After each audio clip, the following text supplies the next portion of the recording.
Isa pang kongresista ang nagpakita sa GMA Integrated News ng kopya ng BICAM report ng 2025 national budget na may mga blanco. Una niya, hindi nabusisi ng maayos ang niratipikahang dokumento dahil kulang sa oras.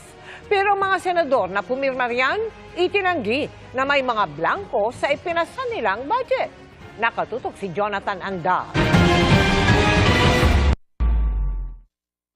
Nakakuha ang GMA Integrated News ng kopya ng BICAM report ng 2025 national budget mula kay Congressman Raul Manuel ng Kabataan Party List. Aniya, tugma raw ito sa mga blankong ipinunto sa inilabas na dokumento ni na Congressman Isidro Ungab at dating Pangulong Rodrigo Duterte. Sabi ni Manuel, ang BICAM report na ito na may mga blanko ang siya ring niratipikahan ng Kongreso. Aniya, binigyan daw ng kopya ng BICAM report ang lahat ng kongresista noong Disyembre bago ito sinalang sa plenaryo para maratipika. Pero ang problema, in-email lang daw ang soft copy nito. Kulang isang linggo bago ang ratifikasyon. Habang ang printed copy naman, ibinigay lang daw wala pa isang oras bago ito sinalang sa plenaryo. Kaya raw hindi na ito nabusisi ng maayos.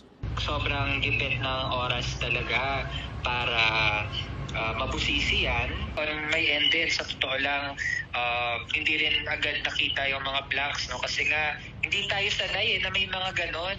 Ngayon ko lang na-encounter na nag-ratify ng budget, meron pala mga blanks.